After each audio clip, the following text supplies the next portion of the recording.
Labis ang pagmamahal ni Lemuel at Raquel sa isa't isa. Nakatakda na sanang pakasal ang mga ito nang isang lihim ang ibinunyag ng ina ni Lemuel. Magkapatid silang dalawa. Hindi makapaniwala si Raquel at Lemuel. Ginagawa daw lamang ito ni Mrs. Garcia na ina ni Lemuel dahil ayaw nito kay Raquel. Pero ang katotohanan, may isang paghihiganti pa lang namamahay sa puso ng ina ni Lemuel at nag-ugat pa ito noong panahon ng kanilang mga magulang. Paano muling bubuuin ni Raquel at Lemuel ang kanilang relasyon na sinira ng mismong ina ni Lemuel? Magandang araw po sa inyong lahat, mga giliw naming tagapakinig. Samahan niyo po sana ako sa isa na namang love story na tiyak na magpapa-inlove sa ating lahat. Mga kwento na magpaparamdam ng mga pusong sugatan, mga pusong sawi at mga pusong puno ng pagmamahal. Pero bago tayo magpatuloy, kung bago ka pa lamang sa aking channel, ay paki-like po ng ating video. Paki-click din ang subscribe button, gayon din ang bell icon para lagi kayong updated sa mga parating ko pang uploads. Kanina pa napapansin ni Raquel na malalim ang iniisip ni Lemuel. Simula pa kanina nang sunduin siya nito sa opisinang pinasukan. Napansin na niya na parang may malaking problema ito. Itinigil ni Lemuel ang minamanehong kotse sa may Rojas Boulevard. Nanatili ito sa pagkakaupo sa driver's seat. Talagang nagtataka na si Raquel. Pinunanan niya ito. Ano bang problema mo? Tanong niya dito. Humugot ng malalim na hiningang lalaki. Nilingon siya nito mula sa pagkakaupo sa tabi niya. Ang mami. Anito. Ang mami mo? Siya ang problema mo? Kunot ang kanyang noo nang magtanong siya. Tumango ang lalaki. Nag-usap kami kagabi. So, napakasensitibo ng pinag-usapan namin. Tungkol saan? Sa akin. Sa magiging partner ko sa buhay. Natigilan si Raquel. Bakit? Mag-aasawa ka na ba? Magpapakasal na ba tayo? Biro naman niya dito. Ngumiti ang lalaki. Medyo mapait. May gusto ang mami para sa akin. Seryosong sabi ni Lemuel.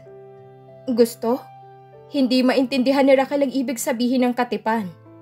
Sino gusto ng mami mo? Si Myrna. Tugon ni Lemuel. What? Who's Myrna? Kinakabahang tanong ni Raquel. Kababata ko siya. Gusto ng mami ko. Siya ang maging lifetime partner ko. Nito na hindi tumitingin kay Raquel. Tiimbagang. Maging si Raquel hindi agad nakapagsalita dahil sa sinabi ni Lemuel. Anong sabi mo? Lakas loob niyang tanong. Parang kapatid lang ang turing ko kay Myrna. Besides that, wala na. Kahit si mami, alam naman niya na wala akong pagtingin kay Myrna. Pero ipinagpipilitan pa rin niya sa akin ang babaeng yun. Tumigil ito sa pagsasalita at tumingin kay Raquel. You know na ikaw lang talaga ang mahal ko. At kung papayag ka, let's get married. Seryosong wika ni Lemuel. Hindi agad siya nakapagsalita. Ulitin mo nga ang sinabi mo. Parang hindi pa rin siya makapaniwala. You don't believe na gusto kitang pakasalan? Pero gusto niyang tumutol. Para matigil na ang mami sa kakukulit sa akin tungkol kay Myrna. Sa ganoong paraan mo ba gustong takasan ang gusto ng mami mo? Ang magpakasal tayo? Hindi agad nakapagsalita si Lemuel. That's the only way. Yes, and besides, alam ko namang mahal mo rin ako at ganun din ako sa'yo. Mahal na mahal kita. Hindi pa tayo handa, Lemuel. Halos 3 buwan pa lang tayo magkasintahan. Kung talagang ayaw mo sa Myrna na yon, kahit anong gawin ng mami mo, wala silang magagawa. Ikaw lang ang makakapagpasya ng mga bagay na masiselan para sa sarili mo. Panindigan mo sa iyong sarili na talagang ayaw mo kay Myrna. Seryosong wika ni Raquel. Natatakot ako sa maaaring mangyari. Hindi papayag ang mami na hindi masunod ang gusto niya. Na pakakasal ka nga kay Myrna? Tinitigan niya ang katipan. At si Myrna, she owe you na pakasalan mo siya. Hindi man lang ba kinukonsulta ng mami mo ang mga damdamin yun ni Myrna? Kung magpapakasal kayong dalawa, dapat may pagmamahal na namamagitan. Paliwanag niya kay Lemuel. Si Myrna kahit na hindi konsultahin ang kanyang damdamin, natitiyak kung papayag siyang pakasal sa akin. Kahit pa sabihin she's not my girlfriend, susunggaban niya ang gusto ng mami ko. Baliw na baliw sa akin si Myrna. Naikwento ko na siya sa'yo, hindi ba?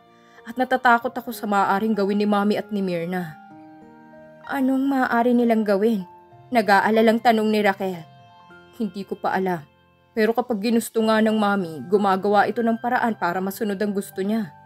Natigilan si Raquel. Nag-aalala na talaga siya. Paano nga kung ang mami ni Lemuel ang masusunod?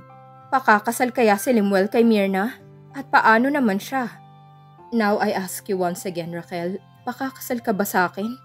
Titig na titig sa kanyang lalaki nang muli siyang tanungin nito para magpakasal. Humugot muna siya ng malalim na hininga, saka nagpakawala ng salita. We're not prepared for that, Lemuel. Sinabi ko nga sa'yo, halos 3 buwan pa lang tayong mag-on. It's not important. What important now is our decision. Hindi importante ang haba at iksi ng pagkakakilala ng 2 tao para hindi magkasundong mga ito. We know very well our feelings.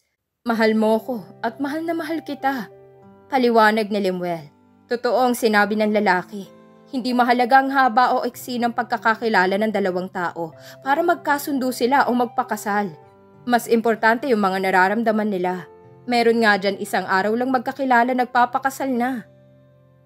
Ano? Pukaw sa kanya ng lalaki. Give me enough time, Lemuel. Binigla mo naman ako eh. Aniya sa lalaki. Hindi na umimik si Lemuel. In-start na nito ang kotse. Nang tapakan ng lalaking silinyador, pinaharurot nitong sasakyan. Sa townhouse ni Lemuel sa Dakong Pasig, doon siya dinala ng lalaki. Pagpasok pa lang nila sa pinaka-main door ng townhouse ni Lemuel, mapapansin agad ang kagandahan ng loob nito. Makikita ang mga bagay na simbolo ng karangyaan, mula sa maliliit na bagay hanggang sa malalaki. Lahat ay mamahalin, lahat ay imported, at mayayaman lamang talaga ang makakabili ng mga ganoong gamit. 2 beses pa lang siyang nakakarating sa townhouse ni Lemuel. Binili ito ng mami nito, para daw kapag umuwi si Mrs. Garcia dito sa Maynila, may matutuluyan ito. Pero bihirang umuwi ng Manila ang ina ni Lemuel. Mas gusto nitong pumirmi sa Bacolod at asikasuhin ang kanilang business doon. Anong gagawin natin dito? I want to go home. Baka hinihintay na ako ni Mimi. Sabi ni Raquel na naupo sa isang silyang malapit sa terrace. Iginala niyang paningin sa labas. Dito ka matutulog ngayong gabi. Casual na sabi ni Lemuel na nasa dakong likuran niya. Nagulat sa sinabi ni Lemuel. What? Can you say that again? Parang mali yata ang napakinggan ko ah. Kunot na ang noong tanong ni Raquel. I said, you're going to be with me tonight. Hindi agad siya nakapagsalita. For what reason? Sa akala mo ba papayag ako? Come on, Raquel. We're not younger anymore at alam mo kung anong rason ko kaya kita tinala dito. Besides, kung may mangyayari naman sa atin, pananagutan ko ito. I told you before, pakakasal tayo. Tumayo si Raquel. Hindi pa ako pumapayag. Pero sa pagkakataong ito, mapapapayag kita. Pilyo ang pagkakangiti ng lalaki habang unti-unting lumalapit sa kanya. Nasukol siya ng lalaki. Niyakap siya nito. Mahigpit. Hindi siya makawala. Ano ba? Hindi nakakikitaan ng pagkataka o pagkakunot ng noo si Raquel. Nakatawa na ito habang yakap-yakap siya ni Lemuel. Humakbang si Lemuel. Nasa direksyon sila ng pinto ng kwarto. Pagpasok nila sa kwarto, pabagsak na inihiga ni Lemuel si Raquel sa napakalambot na kama. Pagapang namang lumapit si Lemuel kay Raquel. Tipong tinatakot ng lalaki si Raquel na nakakuba ang mga daliri nito na para siyang sasakalin. Lemuel, napaurong siya, napasandal sa pinaka-headboard ng kama. Nakangiti na siya ngayon. Dinambahan siya ni Lemuel, napatili siya. Inumpisahan ng lalaking halikan si Raquel sa pisngi, sa puno ng tenga na nagdala sa kanya ng kakaibang kiliti. Nagpaubaya naman si Raquel at buong puso niyang tinugon ang halik ng binata. Dinaman nilang init ng bawat isa hanggang sa marating nilang kaligayahang tanging sila lamang ang makakapagbigay. Pawi na ang kanilang kahibangan nang tanungin siya ng lalaki. Nababalutan lang ng kumot ang kanilang mga katawan. Nakayakap si Raquel kay Lemuel. Ano nga ulit ang tanong mo? Tanong ni Raquel. Ilang ulit ko nang sinabi sa'yo pero uulitin ko pa rin. Will you marry me? Hinawakan siya nito sa baba. Makakatutol pa ba ako? Hinigpitan niya ang yakap sa lalaki. It's a big surprise para kay Mommy. Natawa ang lalaki. Nag-alala siya nang mabanggit ni Lemuel ang mami nito. Paano kung tumutol ang mami mo? Kung ayawan niya ako? That's not a problem anyway. Ayaw man niya sa'yo, nandito pa rin ako. Akong makikisama sa'yo at hindi siya. Besides, hindi ko naman kailangan ng consent niya para pakasal ako. Nasa marrying age na ako. Kung itakwil ka niya, kung lahat ng karapatan mo itanggalin niya sa'yo, kung alisan ka ng mana, hanito na tila tinatakot niya ang lalaki. Hindi agad nakaimik si Lemuel. Bumangon at nagbihis, nagpantalon, naupo sa silyang nakaharap sa kama. Tumingin kay Raquel. Nasa kanyang lahat ang karapatan para gawin yon. Kung gagawin niya mga sinasabi mo, wala akong magagawa. Pero paninindigan kong pagpapakasal sa'yo. Malungkot at malamig ang tugon nito kay Raquel. Iniisip pa rin ang sinabi niya. Tungkol sa pag-aalis ng mga karapatan ni Lemuel kung sakali lang naman. Bumangon si Raquel at binalot ng kumot ang katawan. Lumapit kay Lemuel. Yumakap siya dito. I love you, Lemuel. I love you very much. I love you too, Raquel. Sinabi niya kay Mimi yung naging alok ni Lemuel. Good decision. Habang nag-aalmusal silang dalawa, nakataas pa ang paa ni Mimi habang kumakain ito. Ganado daw ito kapag nakataas ang isang paa at nakakamay kung kumakain. Kailan niyo balak na pakasal? Tanong nito. Wala pa kaming pinag-uusapan. Basta ang inialok pa lang niya sa akin, kasal. Ani ni Raquel habang sumusubo ng pagkain. Okay na rin yun. At least nakakasiguro ka na pakakasalan ka talaga ni Lemuel. I hope na talagang pakakasalan niya ako. Natigilan sa pagkain ng kaibigan niya. You hope? Why don't you tell me na hindi ka lang basta umaasa? Sabihin mo sa akin na talagang pakakasalan ka ni Lemuel. Titig na titig sa kanya ang kaibigan. Bigla siyang may naalala. Lumamlam ang kanyang mga mata. Naging malungkot ang mukha nito. Napansin agad yun ni Mimi. Bakit? Tanong nito. May naalala lang ako. Ano yun? Si Lemuel ba? Si Myrna. Natigilan si Mimi. Sinong Myrna? Kababata ni Lemuel sa Bacolod, pero ni minsan hindi ko pa siya nakikita. Naiikwento lang siya sa akin ni Lemuel. So, what's the problem with her? Tanong ni Mimi. Itong gusto ng mami ni Lemuel na pakasalan niya. Natigilan naman si Mimi. Bah, dapat lang na madaliin mo ng pagpapakasal kay Lemuel. Baka isang araw magising ka na lang asawa na pala ni Lemuel ang Myrna na yun. Sulsul nito sa kanya. Nahihiya ako kay Lemuel. Nag-aalalang sabi niya. Nahihiyang paano? Takang tanong ni Mimi. Na pangunahan ko siya sa mga desisyon. Ayokong sa akin mag-umpisa ang lahat. Gusto ko siyang unang magpasya kung kailan at saan kami pakakasal. Loka ka pala eh. Bahagi ka na ng sitwasyon. Nang pangyayari, pakakasal kayo. Kaya may karapatan kang usisain kung kailan niya balak na magpakasal kayo. Kung sabihin niyang 6 months from now, sabihin mo na mas maganda kung mas maaga. Kung hindi siya pumayag sa gusto mo, pilitin mo.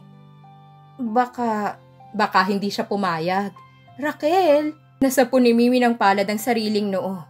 Parang hindi nagugustuhan ang mga naging desisyon ni Raquel na hindi nito sabihin kay Lemuel na madaliin ang kasal nila. Look, kung hindi nyo mamadaliin ang kasal nyo, baka nga isang araw magising ka na lang na hindi na pala ikaw ang pakakasalan ni Lemuel. Baka ang Myrnang yun na, kaya mag-isip ka. Ewan ko, litong sagot ni Raquel. Kumbinsihin mo siya. Sulsul ni Mimi. Paano? Hindi ko na problema yon. Problema mo na yon. Saka ipinagpatuloy ni Mimi ang pagkain. Dala niya hanggang sa pagpasok nila sa opisina ang naging payo sa kanya ni Mimi. Hindi niya malaman kung susundin niya ang kaibigan o hindi. Kung uunahan ba niya si Lemuel o hindi sa pagpaplano sa inalok nitong kasal. O hihintayin niyang si Lemuel ang magsalita kung kailan nila dapat itakda ang kanilang kasal. Hindi tuloy niya napansin ang nakapatong na kumpol ng red roses sa mesa niya. Malungkot siyang naupo, parang wala sa sarili. Isang araw nang magkita sila ni Liam. Sinabi nito sa kanya na uuwi ito sa Bacolod. Biglang naisip ni Raquel ang balak niyang pagpapakasal. Siguro ay sasabihin na ni Lemuel sa ina ang balak nilang pagpapakasal. Hindi pa alam ng ina ni Lemuel ang tungkol sa kanilang dalawa dahil minsan ay nabanggit ni Lemuel na wala pang araw alam ang kanyang ina. Sa isang mamahaling restaurant sila pumunta ni Lemuel. Sabi mo'y uuwi ka ng Bacolod? Umpisang tanong ni Raquel. Bakit? Tumawag ang mami. So? Gusto niya akong makausap. Casual na tugon nito. About what? Hindi ko alam, wala naman siyang sinabi sa akin kung anong pag-uusapan namin. Nito. Baka naman tungkol sa inyo ni Myrna. Sagot ni Raquel na may pag-aalalang wika nito. Ewan ko. Nalilitong sagot ni Lemuel. Kailan ang alis mo? Bukas. Maikling sagot ni Lemuel. Kailan ang balik mo? Para siyang detective kung magtanong. Mga 3 araw ako doon. Kung humigit man, baka pinakamatagal ng 4 na araw. Natigil sila sa pag-uusap nang lumapit ang waiter. Kinuha ang kanilang order. Lemuel, nito na hindi masabi ang gustong sabihin. Bakit? Hindi ka ba naniniwala sa akin? Natatawang sabi nito. Pag-uusapan natin kung anong buwan at kung anong date, kung sinong magiging ninong at ninang at magiging abay natin. Sa tuwa ay nahalikan niya si Lemuel dahil sa pag-uusapan na nga nila ang kasal. Pero nang umalis si Lemuel patungong Bacolod, nakadama siya ng kakaibang lungkot. Ngayon lang niya nadama ang lungkot na ito. May mga pagkakataong umaalis noon si Lemuel, pero hindi ganito katindi ang lungkot na nadarama niya. Ewan niya, pero malakas ang pakiramdam niya. May mangyayaring hindi maganda sa Bacolod. Ikalawang araw ni Lemuel sa Bacolod nang tumawag ito kay Raquel. Nasa apartment na noon si Raquel na tinutuluyan nila ng kaibigan na si Mimi. Nagkataong Sabado kaya walang pasok. Si Mimi ang nakasagot at mabilis siyang tinawag nito. Raquel, Anang nasa kabilang linya. Lemuel, sabik na tugon nito. Kumusta? Si Lemuel. Parang miss na miss mo na ako ha, parang 2 araw pa lang tayong hindi nagkikita. Natatawang sabi ni Raquel. Miss na nga kita Raquel, mahal ko. Ikaw, kumusta ka na? Ang mami mo, nag-usap na ba kayo? Interesadong tanong nito. Wala ang mami nang dumating ako dito kahapon. She's out of town. Sabi ng katulong namin ay nasa Davao daw for a business trip. But I'm sure tatawag yun sa akin. Ganun ba? Matagal na natahimik si Raquel. Raquel, are you still there? Yeah, I'm here. Bigla kang naputol. Wala, may naisip lang ako. Sino? Natatawang tanong ni Lemuel. Sino pa? Tugon ni Raquel. Baka kung sinong iniisip mo habang wala ako. Biro ni Lemuel. Sino naman ang iisipin ko? Si Joel. Bakit ko naman iisipin yun? Ikaw nga dyan eh. Bawi ni Raquel. Anong ako? Nasa Bacolod ka, baka kung ano-anong ginagawa mo dyan. Ano naman ang gagawin ko dito? Narito ako para sa pakikipag-usap kay mami. Yun lang, wala na. Si Myrna, baka pumupunta dyan. I'm sure na alam niyang nariyan ka. Si Lemuel naman na natigilan. Lemuel, andyan ka pa ba? Lemuel. Yeah, I'm here. Natigilan ka, nabanggit ko lang ang pangalan ni Myrna. I want to be honest with you. Ani ni Lemuel. Tumigil ito sandali sa gustong ipagtapat kay Raquel. Honest for what? She's calling me when I arrived here yesterday. Nag-invite ng dinner ngayon sa kanila. Hindi ko mapahindian. Her family are very close to my family. Kasosyo sila sa business ng mother ko. And I want to accept her invitation. But don't you worry.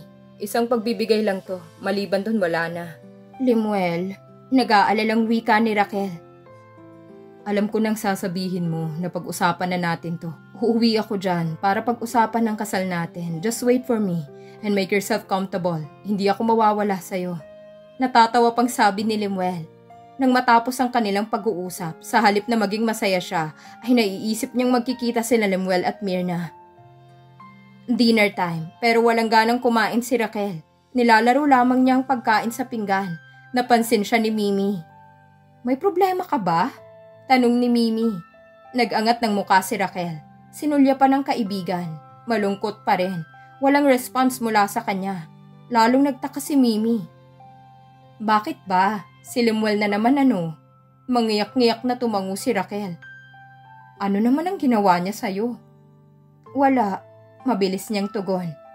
Wala pala, bakit ganyan ang mukha mo? Mukhang Biyernes Santo. Sigurado kasi ako na sa mga oras na to nang kasalo ni Lemuel si Myrna sa hapunan. Iniisip ko lang kung sa mga sandaling ito naiisip ako ni Lemuel habang kasama niya si Myrna. Parang batang nagmamaktol si Raquel. Para kang bata, natatawang sabi niya kay Raquel. Nag-aalala lang ako. Mahinang tugon niya. Saan? Sa pwedeng mangyari. Ano naman ang maaaring mangyari? Ewan ko. Nasapo ni Mimi ang noo. Maloloka ako sa'yo. Ipinagpatuloy na lang ni Mimi ang pagkain. Nanatiling walang gana si Raquel. Ikatlong araw ni Lemuel sa Bacolod. Malungkot ka? Tanong ni Joel. Inimbitahan kasi siya ni Joel na kumain sa labas at sa isang mamahaling restaurant sa Makati sila pumunta. I'm sorry, Joel. Malayo ang sagot niya sa tanong ni Joel. Sorry for what? Kunot noong tanong nito. Nai-spoiled ko ang gabi mo. What? Natatawang tanong nito. Bakit naman? Pinagbigyan kita pero hindi ako nag-e-enjoy. Bukal sa loob na sabi ni Raquel. Don't mention it. Ang mahalaga, hindi mo ako binigo sa pagyaya ko sa'yo. Nito na nakangiti pa. I'm really sorry, Joel. Si Lemuel ba ang dahilan kaya ka malungkot? Ngumiti siya pero mapait na tumango. Inaway ka ba niya? Umiling siya. No, pero malungkot ako. Sagot niya. Nag-away kayo? Tanong ni Joel. Hindi, maikling sagot ni Raquel. Sinabi niya kay Joel ang totoong dahilan. Palagay na ang loob niya sa kaibigan. Baka sakaling sa pagsasabi niya dito ng totoong dahilan ay mabigyan pa siya ng mga advices nito. Naikwento niya ang tungkol sa pag-uwi ni Lemuel sa Bacolod at ang pag-invite ni Myrna sa boyfriend niya. Saka ang balak ng mami ni Lemuel. Matapos ikwento ni Raquel ang lahat, mababakas kay Joel ang pag-aalala para sa kanya. Pero nabuhayan ito ng loob. Kung susuriin na mabuti ni Raquel ang kalooban ni Joel, malalaman niyang natutuwa nga ito dahil sa tingin niya, maaaring may pag-asa pa siya na ibigin ni Raquel.